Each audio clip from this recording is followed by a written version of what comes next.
Well, it's one of the challenges definitely within organizations, people being able to see the impact of their work. And it makes a huge difference if you are able to do that. You did that really great.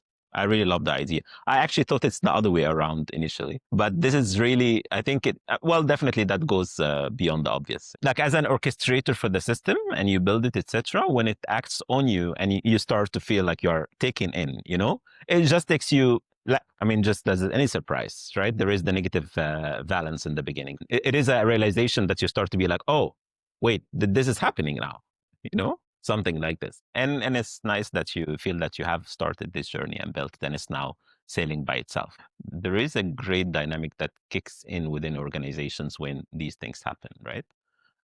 They start to emerge as a culture. I used to always say, for example, in Hewed, that we don't have an employee experience director or manager or anything, but you are much more likely to be surprised on daily basis with things that you don't even know who did them, because basically it starts and then everyone feels that they want to do something. And it can be as simple as a sticker on your desk in the morning and you don't know who put it, but they are telling you something, or digital, anonymous messages or something like that. That was also, and it goes with having really that safe space that everyone feels that, even if they don't take permission, that no one is really gonna come after me or something like that and tell me, why did you do this, since the good intention was there. Some parts of this probably is not about surprise, but I'm interested to hear more about them. But I think we'll have to the employee experience part of surprise, and creating a culture of surprise. And I think the organization itself becomes more like a daily gym,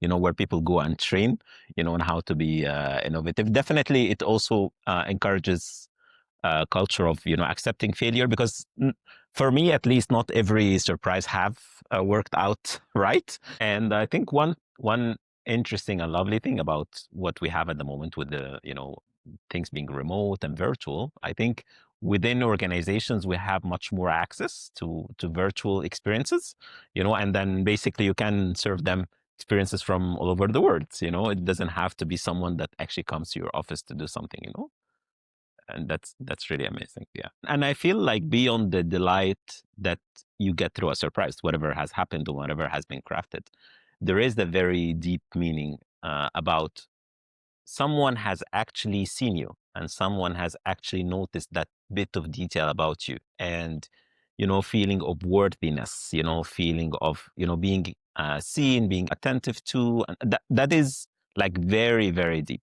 Because I think at the essence of it is like, okay, that person actually went out of their way and they did this for me, I'm that important in life, something like that. That's really very deep, and it's very easy to do. I think if, like, a lot of us have these attention issues, like can you just focus on the now and on the moment, on that interaction that's happening now, and that doesn't really require procedures or budgets or anything.